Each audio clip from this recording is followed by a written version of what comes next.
우리 어른분들은 어르신들은 또 우리 어린 자녀들하고 예배드리는 게 조금 익숙하지 않을 것이고, 또 우리 자녀들은 또 어른들하고 예배하는 게 또 부담스러울 수도 있겠다라는 생각이 듭니다.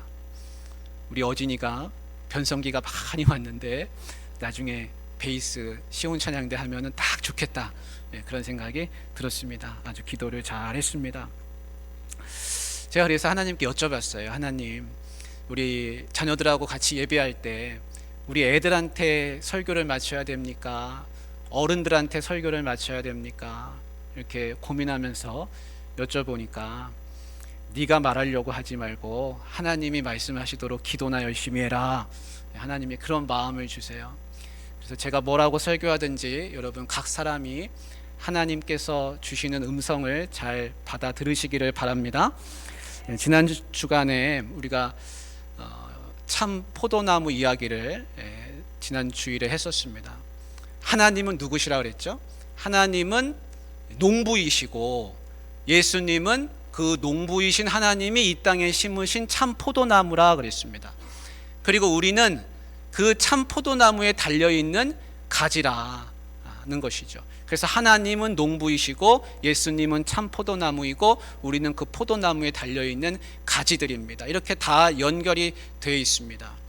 여러분, 하나님이 포도나무라, 하나님이 농부라 그러셨는데 농부이신 이 하나님이 포도나무를 심고서 가장 바라고 계시는 게 무엇이겠습니까? 그것은 다른 게 아니라 이 가지의 열매가 많이 맺히는 것이죠. 그래서 하나님은 어디를 쳐다보고 있을까요? 어디를 바라보고 계실까요? 가지를 보고 계십니다. 그럼 하나님은 누구를 보고 계시겠습니까? 우리를 보고 계시는 겁니다. 하나님은 우리를 보시면서 열매가 맺히는가 안 맺히는가, 열매 있는 삶을 사는가 아닌가를 지금 들여다보고 계십니다. 그래서 하나님은 그 열매가 되게 중요하기 때문에 그 가지를 보시면서 그거를 바라고 계신 것이죠. 만약에 이 포도나무에 열매가 하나도 없다고 한다면 여러분 어떻게 되겠습니까? 누가 낙심하겠습니까? 누가 슬퍼하시겠습니까? 농부이신 하나님이 가장 슬퍼하시는 것이죠. 포도나무는 어디 그걸 베어다가 가구로 만들 수도 없고 그렇다고 집을 지을 수도 없고 열매를 맺어야 되는데 아무리 기다려도 열매가 없으면 어떻게 되겠습니까? 그 가지는 결국에는 땅에 떨어져서 햇볕에 말라 비틀어져 가지고는 사람들이 주워다가 갖다가 땔감으로 쓴다는 겁니다. 거기에 매달려 있어봤자 아무 소용이 없기 때문에 차라리 땔감으로 쓰는 게 더 낫다는 것이죠. 우리가 이 열매가 과연 무엇인가, 그 가지에서 자라나는 그 열매가 무엇인가, 오늘 그 열매 이야기를 나누려고 하는데요. 제목은 사람은 무엇으로 사는가입니다. 우리가 10절 말씀을 한번 읽어보겠습니다. 10절 같이 읽습니다. 시작. 내가 아버지의 계명을 지켜 그의 사랑 안에 거하는 것 같이 너희도 내 계명을 지키면 내 사랑 안에 거하리라. 여기 반복되는 게 있죠. 뭐냐면 사랑입니다. 사랑. 그 가지에 맺히는 열매는 무엇이냐면 오늘 읽은 성경 말씀 7절부터 쭉 나오는 이야기는 뭐냐면 바로 사랑이라는 겁니다. 그 가지에 열매가 맺히는데 그게 바로 사랑이라. 그런데 그 사람이 사랑하며 사는지는 어떻게 아는가? 그것은 하나님의 말씀의 계명대로 그 말씀대로 살면 사랑이 있는 것이고 그렇지 않으면 사랑이 없다는 겁니다. 하나님을 사랑한다 하는 사람은 하나님의 말씀대로 산다는 겁니다. 그래서 예수님이 이 땅에서 보여주신 것은 뭐냐면 나는 하나님 아버지의 뜻대로 그대로 살아간다는 것입니다. 나는 그렇게 하나님을 사랑한다는 겁니다. 그리고 우리를 또한 사랑하는데 우리에게 하시는 말씀이 있습니다. 너희도 내 말을 그대로 듣고 살면 바로 나를 사랑하는 것이다. 그리고 너희 안에 사랑이 가득하게 될 것이다. 그렇게 말씀하시는 내용이 쭉 나오는 것이죠. 우리 친구들, 우리 아동부, 유치부, 중고등부 친구들 부모님 사랑하십니까? 네, 두 사람이 사랑해요. 여러분, 부모님 사랑하는데 나는 부모님 말씀대로는 살고 싶지 않다, 그런 친구 있습니까? 나는 부모님은 사랑하는데요, 부모님 말은 듣고 싶지 않아요.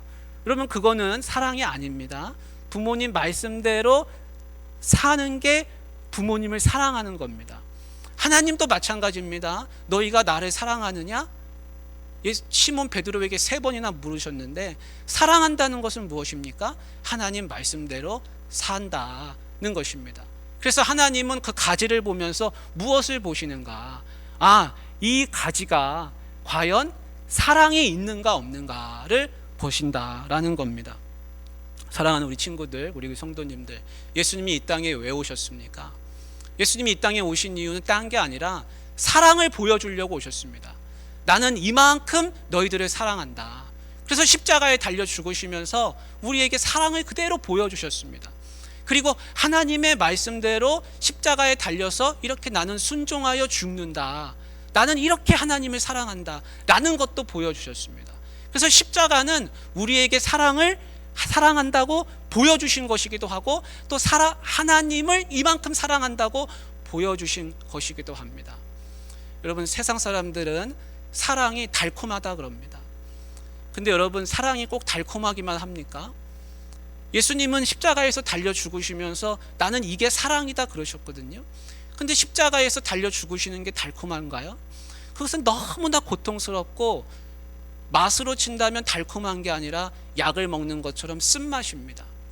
그래서 하나님이 우리에게 가르쳐 주신 것은 사랑은 꼭 달콤한 것만 있는 게 아니라 쓴맛도 있다는 것을 가르쳐 주셨습니다.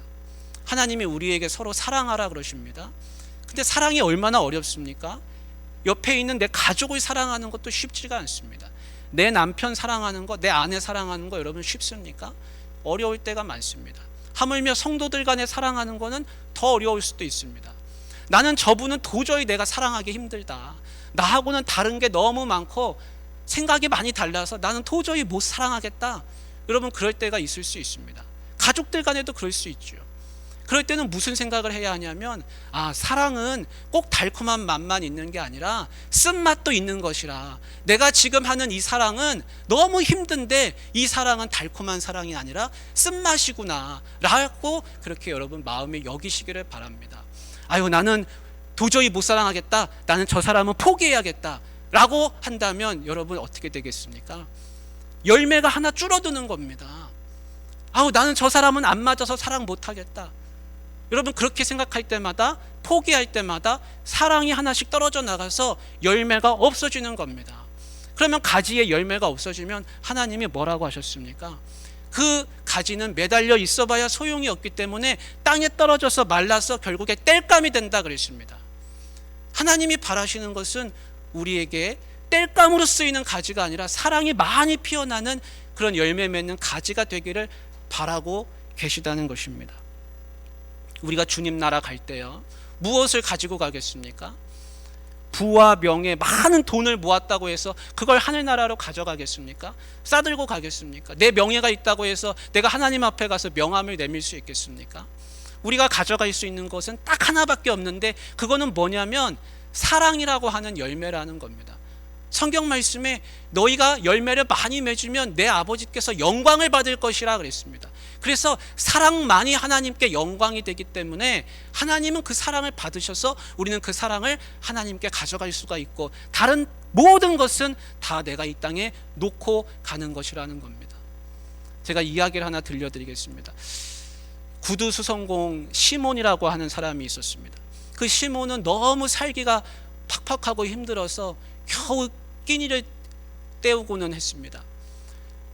날씨가 추워져가지고 밖에 나가야 되는데 외투 옷은 한 벌밖에 없어가지고 시몬이 밖에 나가면은 아내는 집에 있고, 아내가 밖에 나가면 시몬이 집에 있어야 할 정도였습니다.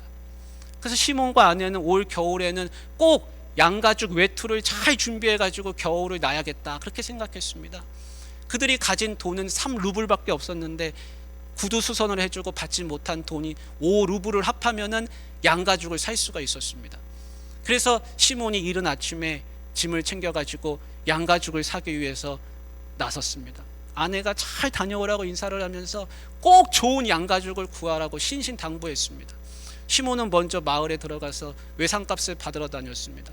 그런데 집집마다 문을 두드렸더니 하나같이 하는 말이 살기가 어렵다고 외상값을 안 주는 겁니다. 미루는 겁니다. 어떤 농부는 나는 돈이 한 푼도 없다고 맹세하면서 동전 몇 입만 주고 장화를 고쳐달라고 맡겼습니다. 그래서 시몬은 크게 낙심했습니다. 양가족은 구경도 못하고 외상값도 못 받고 불평과 불만이 가득해서 집으로 돌아오면서 그 사람들 욕을 잔뜩 해댔습니다. 그리고는 장화를 들고서 덜렁덜렁 하면서 집으로 돌아오는데, 모퉁이를 돌 때쯤에 교회를 지나는데 그 교회 바깥에 벌거숭이 남자가 옷을 다 벗은 채로 그 교회 벽에 기대고 앉아서 웅크리고 벌벌벌 떨고 있는 겁니다. 그래서 시몬은 속으로 생각하기를, 내가 괜한 일에 참견했다가는 갖고 있는 돈마저 다 잃어버릴 거라고 생각해서 걸음을 재촉하고 막 갔습니다. 그리고 나는 남을 도와줄 처지도 아니라고 생각했습니다.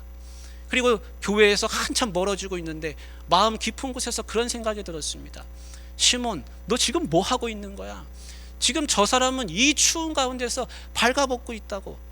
너는 네 자신이 부끄럽지도 않나? 네가 강도를 무서워할 만큼 그렇게 큰 부자였어? 그런 마음이 막 솟아나는 겁니다. 그래서 시몬이 뒤를 돌아서 다시 그 사람한테 갔습니다. 그리고 가서는 자기 외투를 벗어주고 띠를 띄워주고는 농부가 맡긴 장화를 신에다 신겨주고 자기 머리에 있는 털모자를 벗어서 그 사람 머리에 씌워주고는 부축을 해서 일으켜 세웠습니다. 너무 추웠습니다. 근데 그 사람 얼굴을 보니까 마음이 따뜻해지고 훈훈해졌습니다. 집에서는 시몬의 아내가 어떤 양가죽을 사올까 궁금해하면서 하루 종일 기다렸습니다. 저녁 때가 되어서 문이 열리고 남편이 들어오는데 양가죽은 손에 없고 웬 낯선 사람을 데리고 오는데 그 낯선 사람이 하나밖에 없는 외투를 입고 있었습니다. 시몬이 들어와서는 아무 일도 없다는 듯이 저녁 식사를 준비해 달라고 그랬습니다. 부인이 너무 화가 나가지고 당신한테 줄 밥 없어요! 하고 소리를 냅다 질렀습니다. 그리고는 내가 당신하고 결혼한 것부터가 잘못이라고 신세 타령을 하더니 그 집 밖으로 막 뛰쳐나갈 기세였습니다. 그래서 시몬이 그 아내를 데리고서, 여보 그러지 마시오. 내가 저 사람 발견하지 않았다면 저 벌써 얼어 죽었을 거예요. 너무 화내지 마시오. 이거 죄를 짓는 거예요. 우리 언젠가는 다 죽는다는 것을 기억하시오. 당신한테는 하나님의 사랑이 아직 남아있지 않소. 그렇게 달랬습니다. 그래가지고 그 아내가 부엌에 들어가서는 마지막 남은 빵을 꺼내가지고 시몬하고 그 낯선 남자 앞에다 갖다 놓았습니다. 그리고 그 식사를 하는데 시몬과 아내가 궁금한 게 많았습니다. 근데 그 사람은 자기 이름이 미카엘이라는 것하고 자기가 하나님한테 벌 받았다는 것 외에는 다른 말이 없었습니다. 그리고 그날 저녁에 잠자리를 봐주고 나서 시몬과 아내가 난로가 옆에 누워가지고 잠을 청하는데 잠이 하나도 오지 않았습니다. 당장 내일 먹을 빵이 없고 시몬의 아내는 한숨을 푹 쉬면서, 우리는 남을 도와주는데 왜 아무도 우리에게 뭔가를 주는 사람은 없느냐 하면서 그렇게 한숨을 쉬면서 잠이 들었습니다. 다음 날이 됐습니다. 시몬이 아침에 일어나서 미카엘한테 구두 수선하는 법을 가르치기 시작했습니다. 미카엘은 아무 말 없이 그것을 잘 배웠고 시간이 지나자 시몬보다 더 잘 구두 수선을 하게 됐습니다.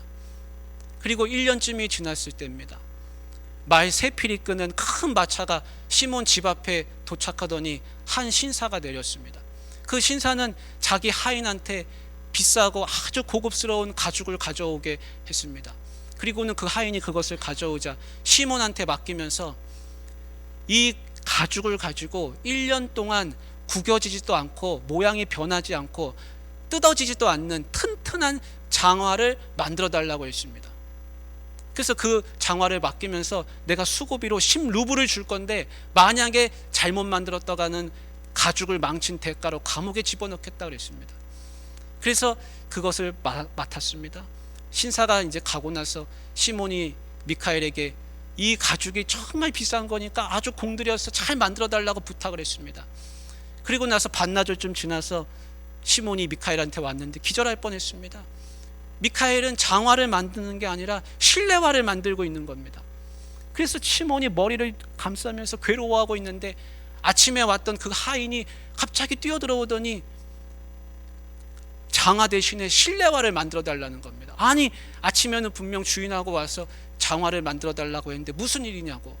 그랬더니 그 하인이 하는 말이, 우리 주인을 모시고 집에 다 도착해서 마차에서 내릴 때쯤이 됐는데 주인님을 보니까 이미 이 세상 사람이 아니고 돌아가셨더라는 말을 하는 겁니다.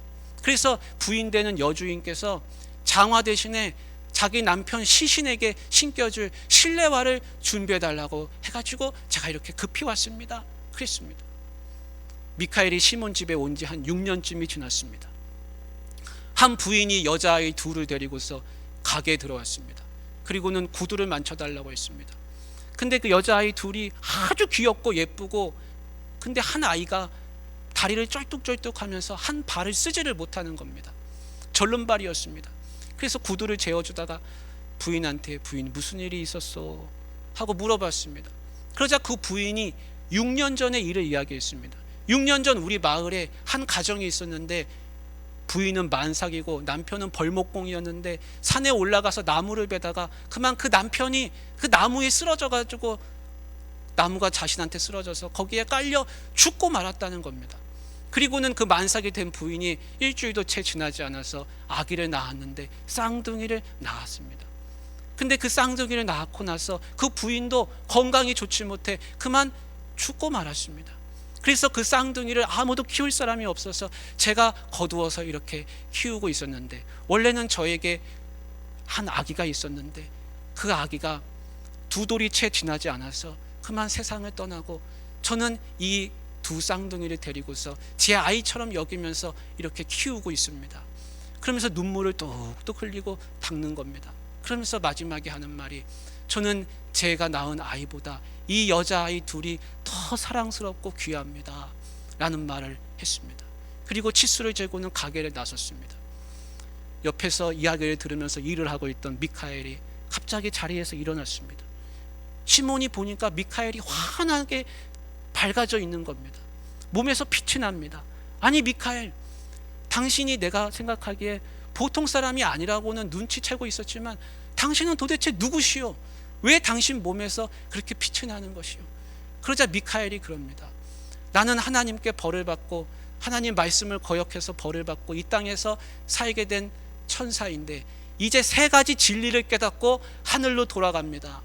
그러는 거예요. 그래서 그 진리가 무엇이요? 그럽니다. 그러자 미카엘이 이야기합니다. 저는 6년 전에 하나님이 한 가지 일을 시켰습니다. 한 집에 가서 한 여인의 영혼을 거두라고 했습니다. 저는 그 집에 가서 그 여자를 보았습니다. 그 여자는 만삭이 돼서 아이를 낳았는데 쌍둥이를 낳은 지 얼마 되지 않았습니다. 그 여자는 힘이 하나도 없었습니다. 그 여자는 자기가 죽을 때가 다 됐다는 것을 깨닫고는 간절하게 애원했습니다. 제발 저를 살려주십시오. 남편은 죽은 지 얼마 안 됐습니다. 저마저 죽으면 이 쌍둥이는 누가 키웁니까? 저를 꼭 살려주십시오. 그래서 저는 천상으로 올라가서 하나님께 그 영혼을 거둘 수 없다고 했습니다. 그러자 하나님이 다시 내려가서 그 여자의 영혼을 거두고 3가지를 배우고 오라고 했습니다. 사람에게 무엇이 있고 사람에게 무엇이 없으며 사람은 무엇으로 사는지를 배우면 다시 천상으로 올 거라고 했습니다. 저는 돌아가서 그 여자의 영혼을 거두었는데 그 여자는 침상에서 굴러떨어지면서 한 아이의 발을 비틀었습니다. 저는 그 여자의 영혼을 올려보내고 저도 천상으로 올라가려고 했지만 날개가 부러지더니 떨어져 나가고 땅으로 떨어지고 말았습니다. 저는 들판에 떨어져서 벌거숭이가 되었는데 인간이 얼마나 이 땅 가운데서 춥고 배고픔 가운데 사는지를 느끼다가 교회를 찾아가서 거기에 웅크리고 앉아 있었던 것입니다. 제가 그렇게 웅크리고 있는데 당신 시몬이 제 앞을 지나가고 있었습니다. 당신은 뒤에 죽음의 그림자가 드리워져 있고 불평과 불만이 가득하고 내일 먹을 빵과 입을 옷만 걱정하면서 있었습니다. 그렇게 당신은 나를 지나쳐 가는데 다시금 나에게 돌이키더니 나를 향해서 왔습니다. 당신의 모습은 밝아져 있었고 죽음의 그림자는 사라지고 하나님의 존재가 느껴졌습니다. 당신은 나에게 와서 자신의 옷을 벗어서 입혀주고 나를 집으로 데려갔습니다. 당신의 집에 가서 보니 한 여자가 나를 박대를 하는데 그 여자의 뒤에는 죽음의 그림자가 있고 죽음의 악취까지 나서 나는 그것을 맡을 수가 있었습니다. 그 여자는 추운 바깥으로 나를 내쫓기를 원했는데 당신이 하나님의 사랑이 아직 남아있지 않느냐라고 말할 때 그가 부엌에 가서 나에게 음식을 내어주었습니다. 나는 그때 하나님이 나에게 말씀하신 사람이 사람에게 무엇이 있는지 깨달으라고 했던 그 말씀이 생각났습니다. 나는 이제 사람에게 무엇이 있는지 알았습니다. 사람에게는 사랑이 있다는 것을 배웠습니다. 1년쯤 지났을 때 한 남자가 들어와서 1년 내내 구겨지지 않고 모양이 변하지 않고 뜯어지지 않는 튼튼한 장화를 주문했는데 그 사람 뒤에는 죽음의 천사가 기다리고 있었습니다. 그 남자는 1년 동안 신을 준비하고 있었는데 그 죽음의 천사는 그날 저녁이 되기 전에 그를 데려갈 준비를 하고 있었던 것이지요. 그 남자는 그것을 모르고 있었습니다. 나는 그때 하나님이 말씀하신 두 번째를 깨달을 수 있었습니다. 사람에게 무엇이 없는가? 사람은 자기 앞날이 어떻게 될지를 알지 못하기 때문에 자기에게 무엇이 필요한지를 알지 못한다는 것을 알게 됐습니다. 자기에게 장화가 필요한지, 시신에 신겨질 실내화가 필요한지를 알지 못하는 것이지요. 그리고 저는 6년째가 된 오늘 한 쌍둥이를 보았습니다. 6년 전에 그 쌍둥이들이 어떻게 지금까지 살아있고 자랐는지를 볼 수 있었습니다. 그때 그 엄마가 나한테 내가 죽으면 이 쌍둥이들도 죽을 수밖에 없으니 제발 좀 살려달라고 했던 그 모습이 떠올랐습니다. 저는 그 쌍둥이들이 어떻게 지금까지 살고 있는지를 볼 수 있었는데, 이웃집 여자가 자기가 낳지도 않은 아이들을 데려다가 자기 자식처럼 사랑하면서 키우는 것을 볼 수가 있었습니다. 저는 이제 세 번째, 사람이 무엇으로 사는가를 깨닫게 됐습니다. 사람은 다 자기 자신을 위한 걱정으로 살아가는 것처럼 보이지만 사실은 사랑으로만 산다는 것을 배웠습니다. 저는 이제 이 세 가지를 깨닫고 하늘로 올라갑니다. 그러는 거예요. 미카엘이 말을 다 마치고 나니까 몸이 태양처럼 빛나더니 하나님을 찬양하면서 오두막집 뚜껑이 열리고 하늘로 올려졌습니다. 그리고 나서 시몬이 정신을 차리고 보니까 오두막집은 그대로 있고 시몬의 가족들은 두 손을 모은 채로 엎드려 있었습니다. 사랑하는 우리 귀한 성도님들, 그리고 우리 유치부, 아동부, 중고등부 친구들, 우리가 매 끼니마다 밥을 먹고 사는데 사실은 우리가 밥을 먹고 사는 게 아니라 사랑이라는 열매를 먹고 살아갑니다. 이 사랑이라는 열매를 많이 맺으시기를 바랍니다. 그래서 하나님이 기뻐하시는 열매, 그 사랑이라는 열매를 우리 가정에서 많이 맺으시고 또 우리 교회에서도 맺을 수 있기를 주님의 이름으로 축복합니다. 하나님 아버지, 이 땅 가운데 살면서 우리 안에